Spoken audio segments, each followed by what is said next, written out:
Hello, everyone. Welcome to Rash's World. Today we have a very special guest. We have Dr. Andy Norman. How are you doing? I'm quite well. I'm having a very good day. Thank you for Oh, asking. that's awesome. That's awesome to hear. I would like to start off with as an interview starter, the first question, which is usually the toughest one, and then it gets easier as we go along. How would you briefly describe yourself? Well, I'm going to use an unfamiliar word to do it, but my new Cool. favorite way to answer that question is that I am a cognitive immunologist. Mhm. So that's a term of my own coining, and it means that I study the mind through the lens provided by immunology. So when you learn a little bit about immunology, as I've done, you become a dangerous thing, and you start to look at the things cognitive scientists have been working on and say, hey, the science of immunology has some really neat things to contribute to our understanding of the human mind. So that's what I try to do now. You might say I'm a cognitive scientist, but I like to sling the concepts of immunology around because they turn out to be surprisingly useful. And I Um, find it quite intriguing. There's the air of mystery around it too. And your book is Mental Immunity, Infectious Ideas, Mind Parasites, and the Search for a Better Way to Think. And reading that, I immediately think of the world we're in, the current state of things. And there's a lot of things that I was like, yes, of course. How would you briefly define mental immunity? And you, again, your analogy of immunology is quite interesting, but how is it applied to the to cognition, to thinking, and so on? What would you say? yeah, well, so we all know that we're more people vary enormously in how susceptible they are to, say, conspiracy theories Mhm. or to propaganda or to shall we say, myths and legends, right? Um, so basically, scientists have been thinking more and more about what makes people more or less susceptible to these things. For a long time, our answer was, well, that critical thinking is the key to non-susceptibility. Well, it turns out that what's passed for critical thinking instruction for about a century doesn't quite add up to robust immunity to some of the dangerous memes, some of the dangerous ideas that are out there.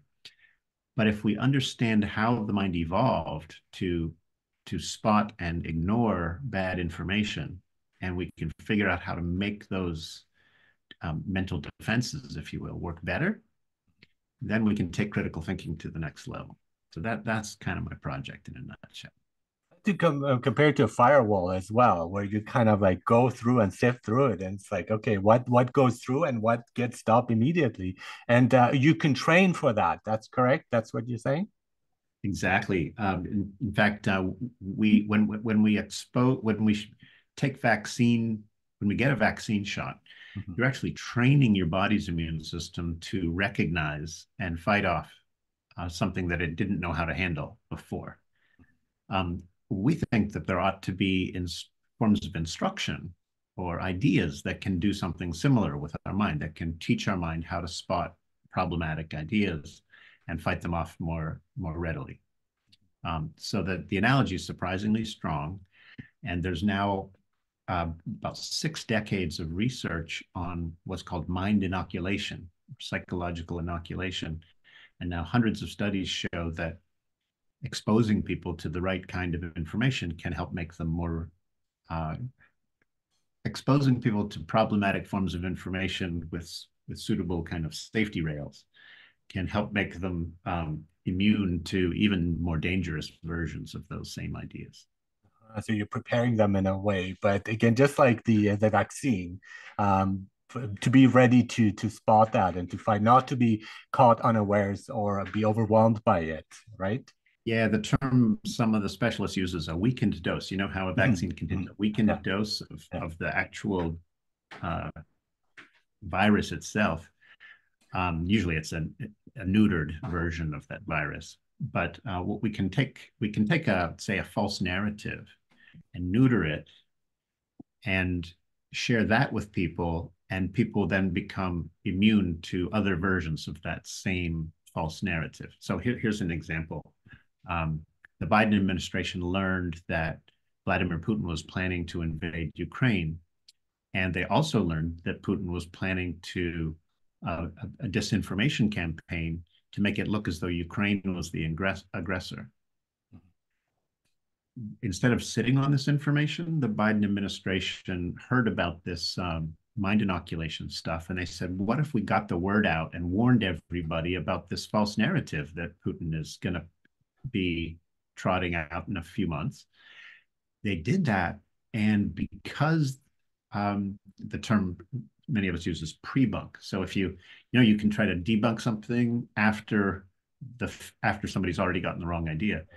If you try to arrive before the bunk and you say, watch out for the bunk, don't fall for it, that's called pre-bunking. And the Biden administration did exactly that for Vladimir Putin's preferred narrative about Ukraine, and it worked. The vast bulk of the world didn't fall for Putin's disinformation. It takes out the element of surprise out of that action. So you are prepared, and I think we need to be mentally prepared for a lot of things nowadays. But the premise is here that we're rational beings, but we often are not. And what's the role of emotion here, and how does that influence how we go one way or another, and what appeals to us as well? Yeah, I like to say we're semi-rational beings at Okay. best. We're on the continuum. We're capable of being rational, but of course, emotions and other things often prevent us from, almost always prevent us from being fully rational. Mhm. So we're quasi-rational beings. Here's the thing: um, small changes in the direction of being more rational, Mhm. I think, have a long history of dramatically improving mankind, the human condition. Mhm. I almost said mankind. Boy, that dates me as an old timer who hasn't yet learned gender appropriate language. Humankind. Mhm. Um, on my interpretation of the Enlightenment, the period of European history where reason and inquiry became very fashionable, Mhm. is that effectively inoculated millions of minds against some of the dangerous superstitions about like witchcraft and so on Mhm. that had spread so easily, so readily prior to that. Mhm.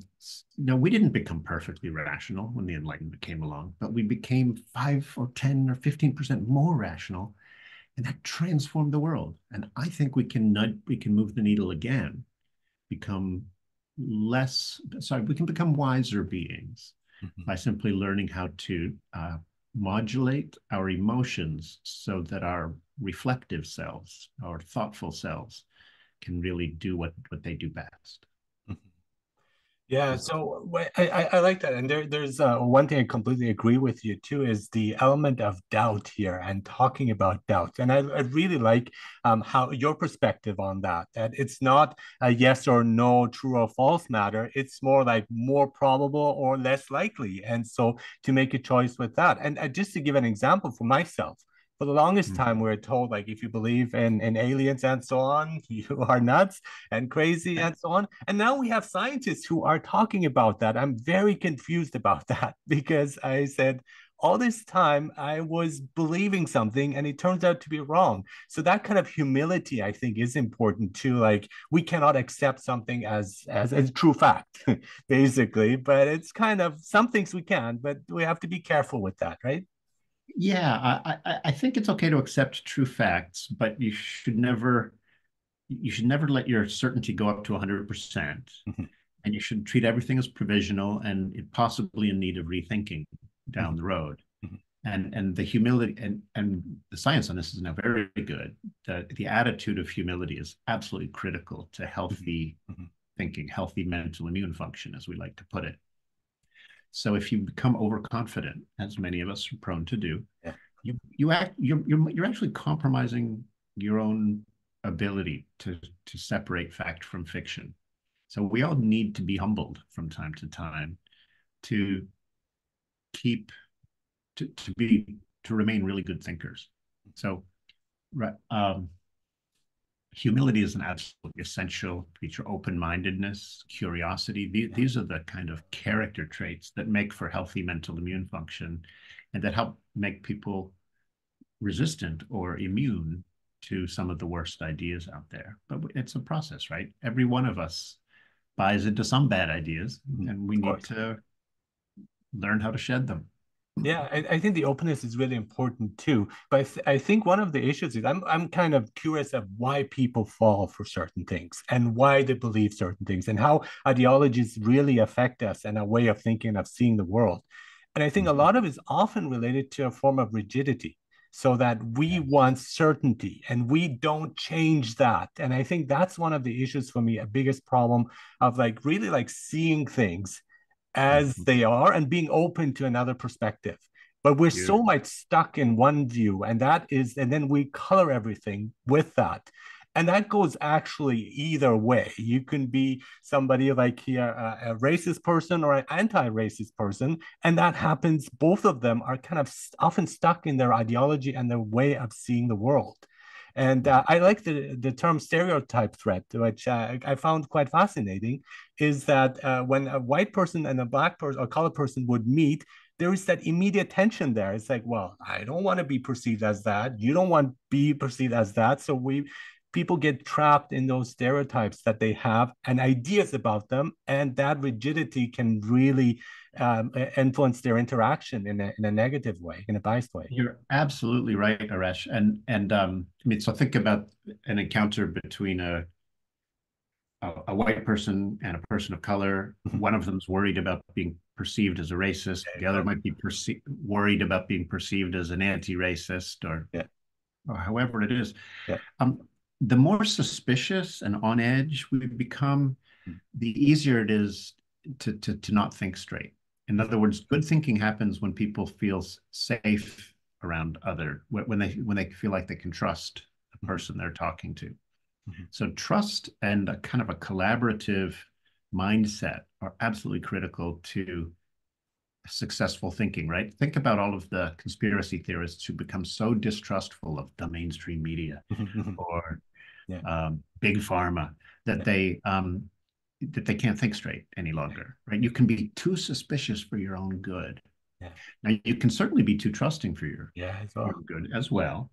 But you're absolutely right. The key to this, I think, is in many ways being able to live with uncertainty and intermediate levels of confidence. I love that. Yeah. Right? The world is not black and white. Mhm. Um, and I'm not referring here to races here. I'm referring to uh, truth and falsehood. Mhm. There are many rationality often requires us to hold intermediate levels of confidence. Instead of saying, oh, yes, that's absolutely true, say, you know what? The more I think about it, I'm about 89% sure that that's true. But, who knows? I might be misinformed. Yeah, That's the best thinkers in the world think in grayscale rather than black and white. And they nudge their confidence levels up or down as new information comes in.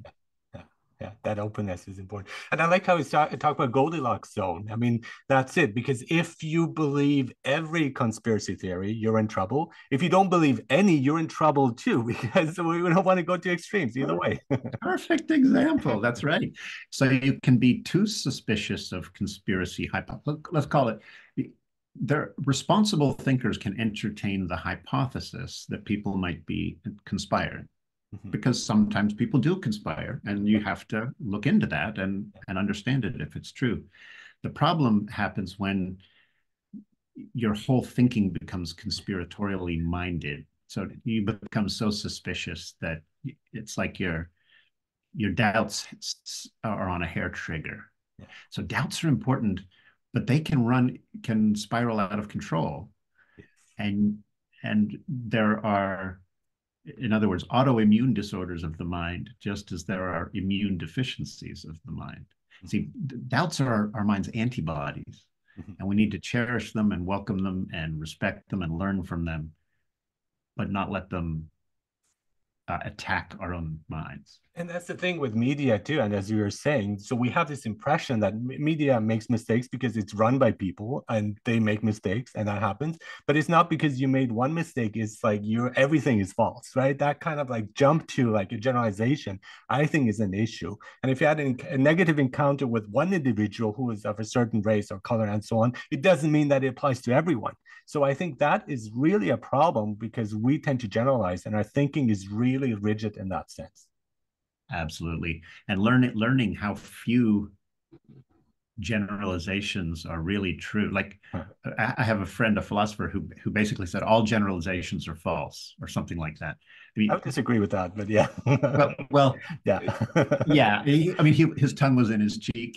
Right. He Yeah. was joking, in part because it undermines itself, right? Because it Yes, is itself of a course. generalization. Yeah, that's a generalization.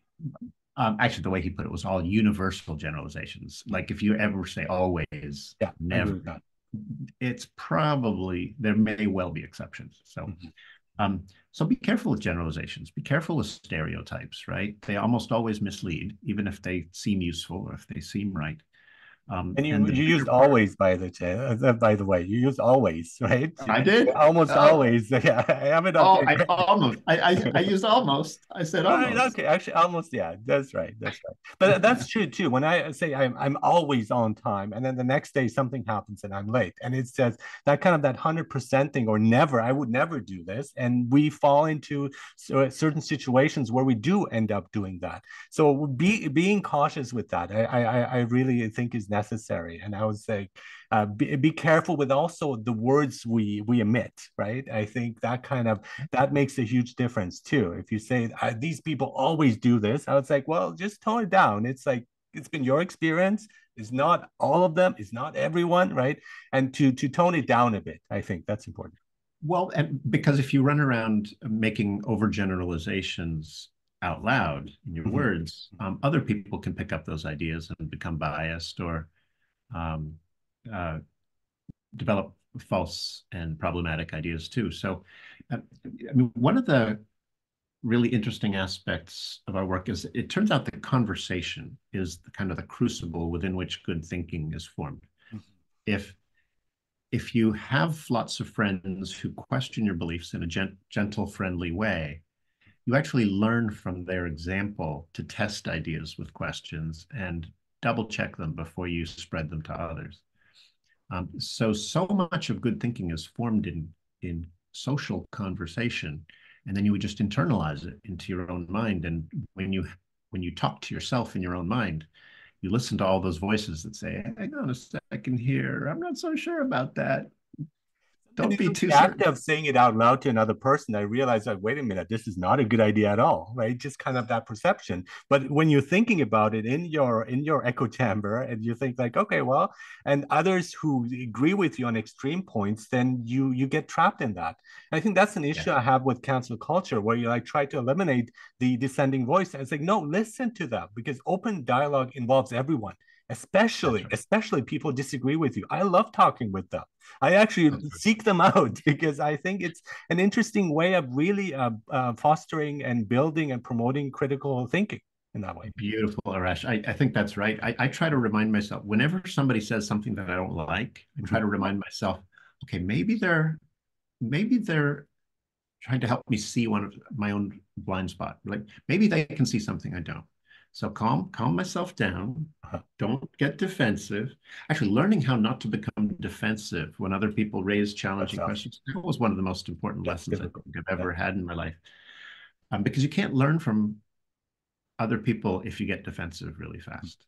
Mhm. Um, so Because you're fighting not off our own. listening to them, because you're thinking about yourself, right? And then you actually did not hear them, and you don't know what they say. And just to Absolutely. test that, though, I disagree slightly, or perhaps disagree with certain things like intuition, for example, and my perception of intuition. I think intuition often overrides rational thinking, and the decisions I've made that came from my deep from my intuition were logically the worst outcome or answer, but it was the best one.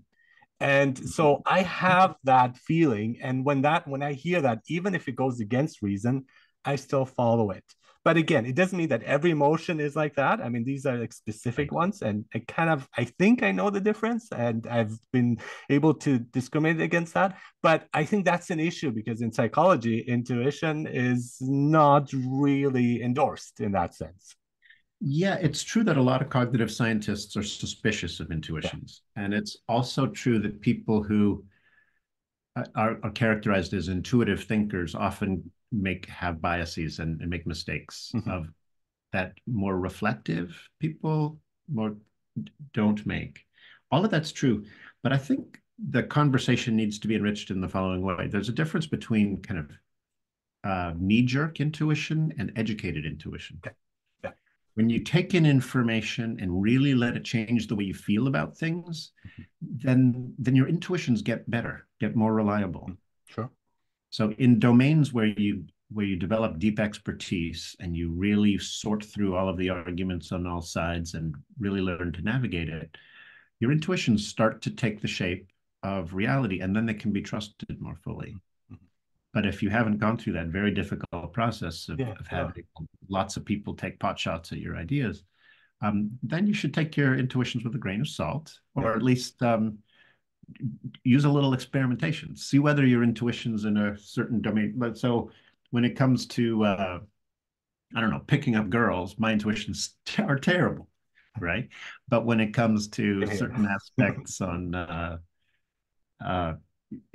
of psychology, my intuitions do a pretty decent job. Yeah. So I think the experts on this need to start distinguishing between different kinds of intuition. Exactly. Definitely. And when they do, they're going to recognize that, yes, you are right, along with Malcolm Gladwell, who has a whole book about how intuitions can be better than our Yeah, more exactly. But I slower. think it's like the problem is with thinking is just your head, whereas like a gut feeling is your body and it's like the whole body. So in that sense, it's kind of like counter like intuitive to use that term to go with the head, which doesn't really know what goes on in the rest of the body. So I think if really like finding a balance between the two, it's not all just pure intuition and just like, and that's the idea of like freedom people have nowadays. Like, oh, I can say whatever I want and do whatever I want. That's not freedom. That's not freedom. That's your That's right. perception of it, but that doesn't work. Freedom is to Yes. be free of being driven in a certain way, free to decide, to choose. And I think the more we have that, the better our choices will be. But we're often driven in when, and I believe in unconscious processes that drive us in a certain direction. But once you uncover that, just going back to the pre-bunking, I think that's amazing because once you uncover that, it's like, hey, no, I'm not going to go there because that is not what I really want to do. Does that make sense? Yeah, I can tell you're a philosopher, a fellow philosopher, Eric, and that's wonderful. And you're thinking about, what is real freedom Yeah. And what is free involved? will too? And that's a What is free whole will? I mean, debate. these are very deep questions, Yeah. right? But I love the gist of what you're saying here because I think it's exactly right. Some people have a very superficial concept of freedom where they get to do whatever they want. Mm-hmm. But more thoughtful thinkers have often pointed out that if you indulge your every want, Mm-hmm. your wants grow bigger and more insistent, and eventually you can become a slave to them. Yes. Yeah. So just as nobody likes to be told that they can't have what they want, nobody likes that kind of impingement on their freedom. You also True freedom comes with understanding that your own desires and passions can themselves compromise your freedom in various ways. Mm-hmm. You need to learn to restrain your own Mm-hmm. feelings and sometimes your own intuitions in order to become truly free. That's a deeper, trickier concept of freedom, but I'm all in on trying to promote that concept of freedom with you. Yeah, and again, the absolute thing. I mean, just again, that philosophy is my thing too. So, a free will, people think of it absolutely. I can do whatever I want. I can be whoever I want. I think no, that's not it, and that's not my idea of free will. Free will is for me to be able to be free enough to choose within a certain limit, within a context. It doesn't mean I can be and do anything I want. And that's what I have a problem with when we talk about self-help. And that's what they say. You can be whoever you want to be. I think you can only be yourself essentially. And Okay. that is quite amazing if you can do that, but it takes a lot of work too. But you cannot be someone else.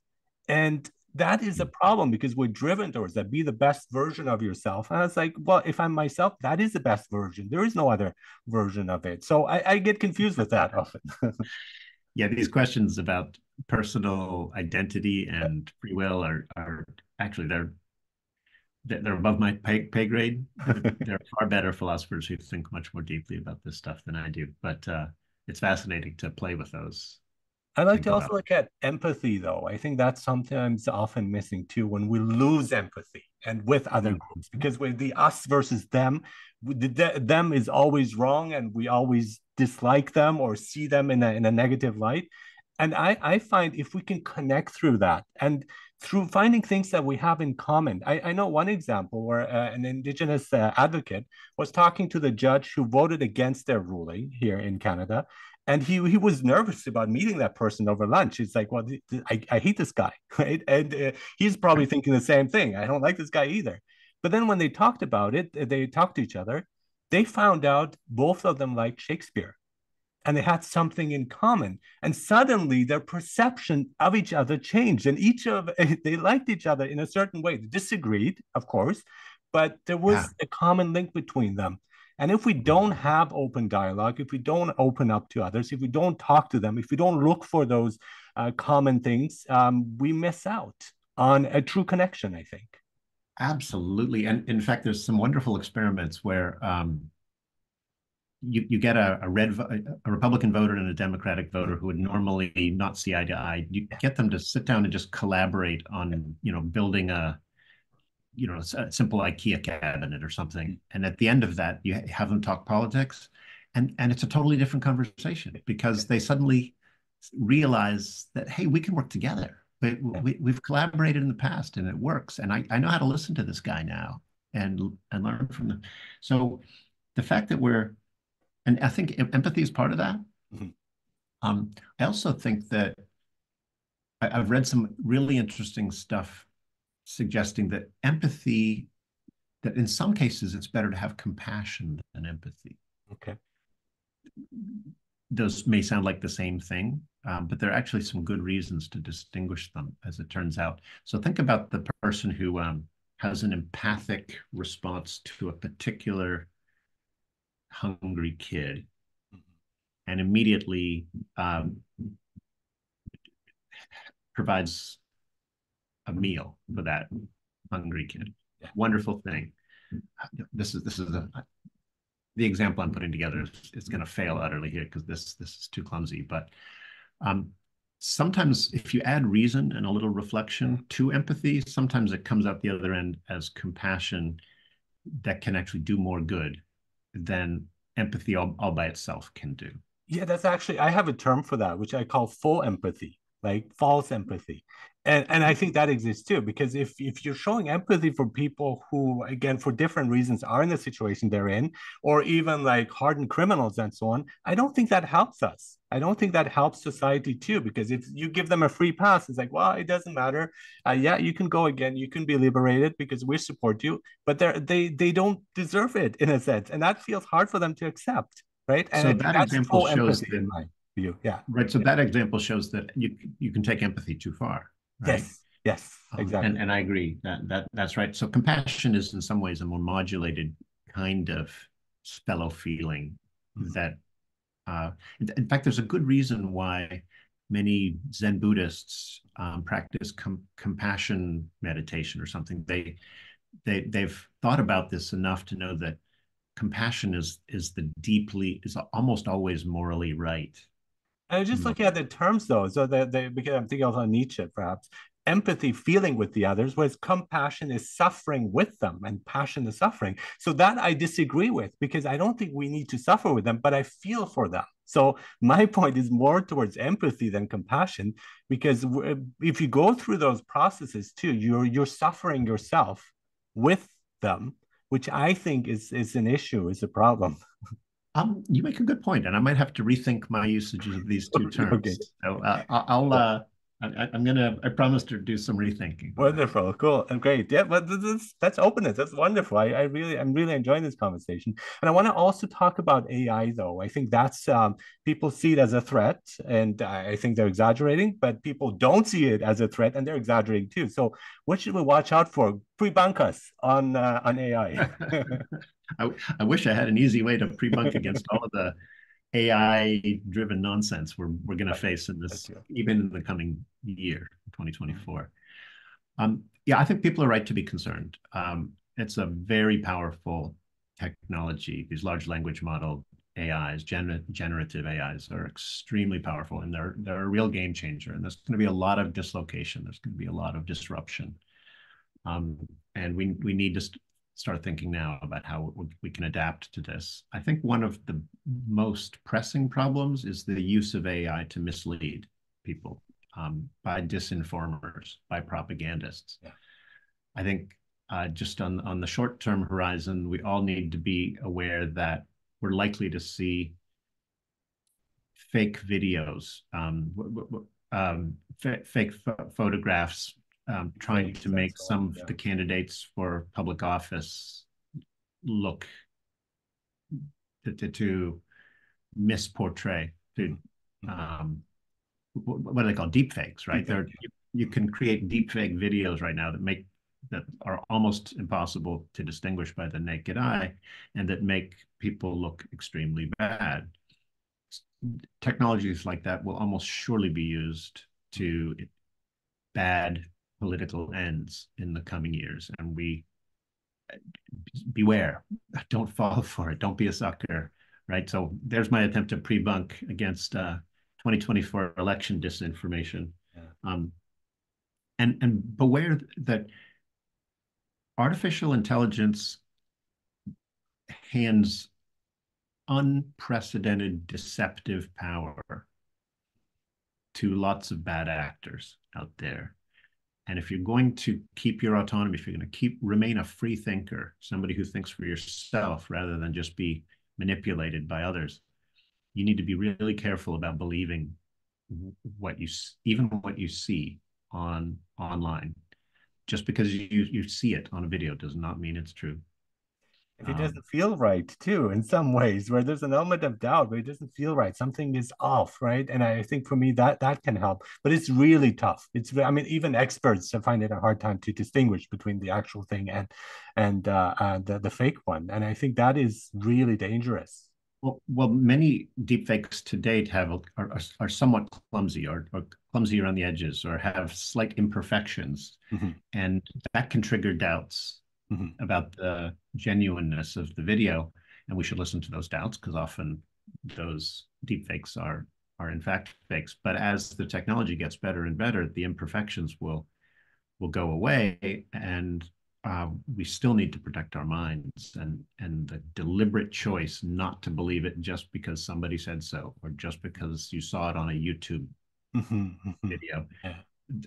You need to remind yourself that your credulity, your attention, your belief are more precious than that. Don't give them away too easily. Mhm.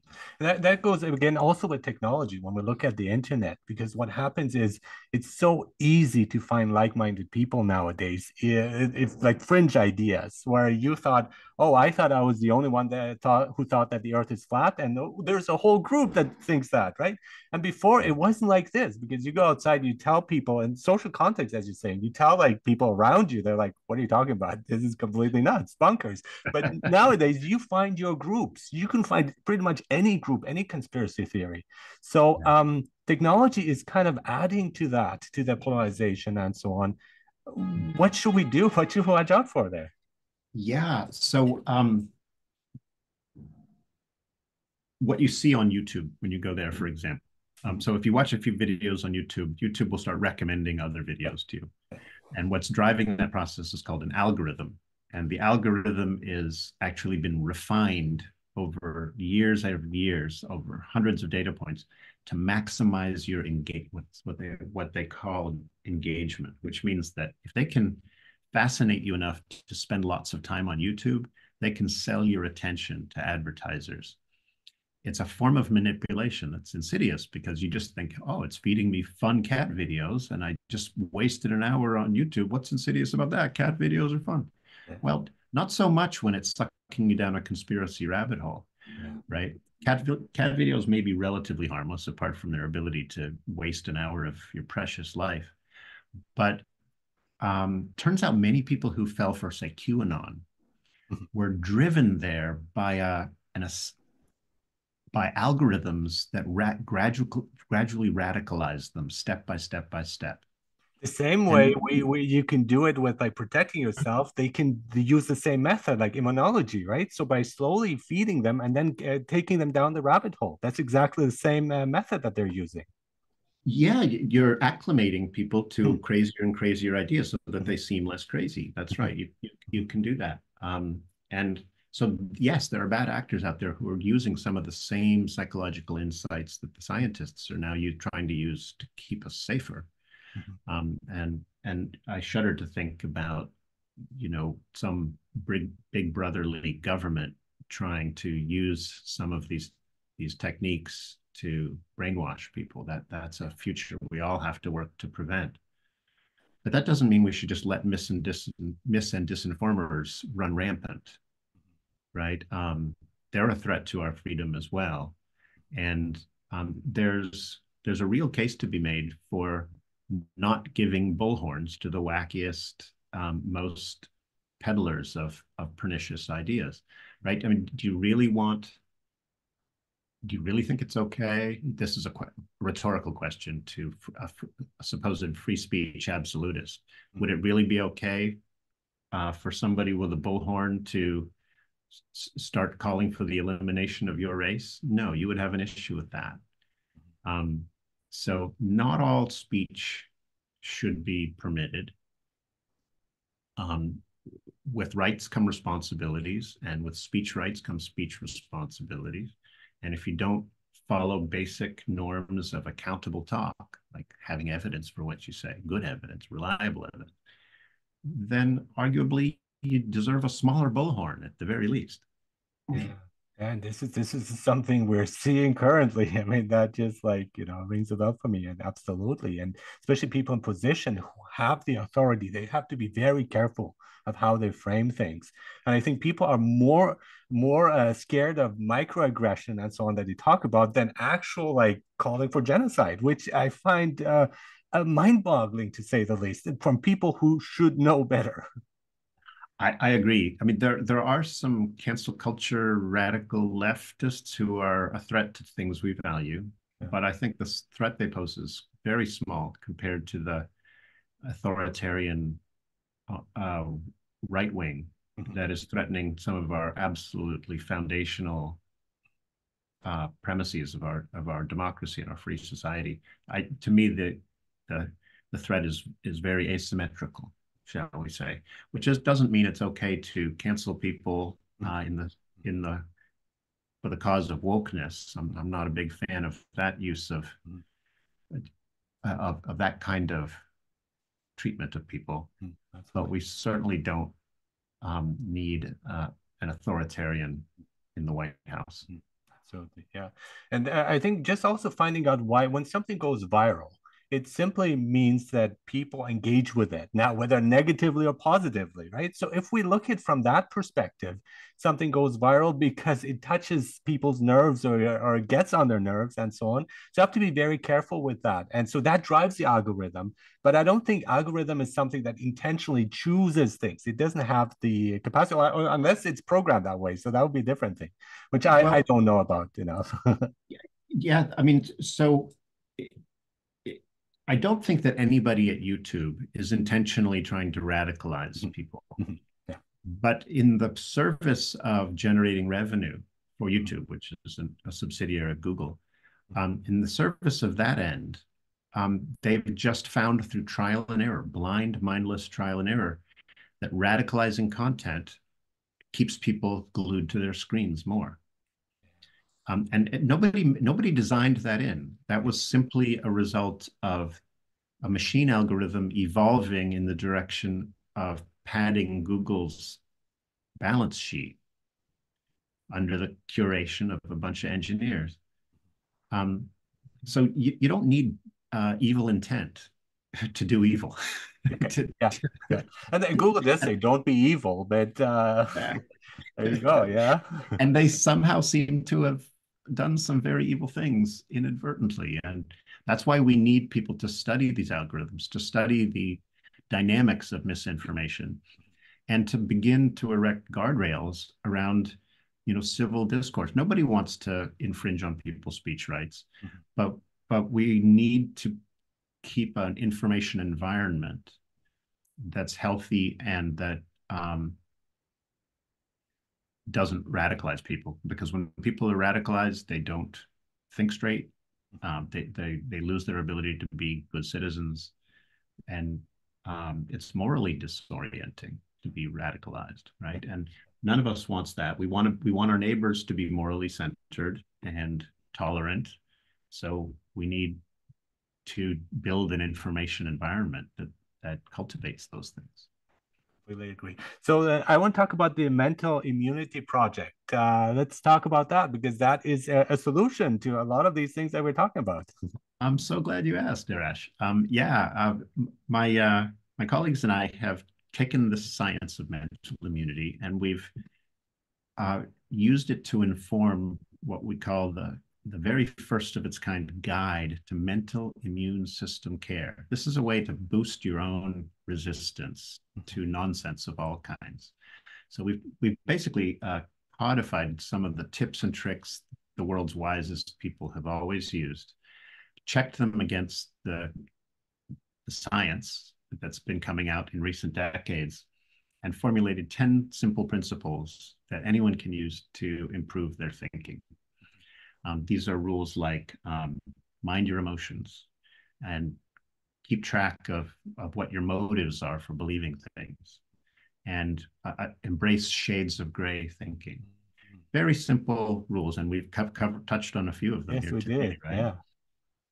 But you can learn them all in short, engaging videos, videos Cool.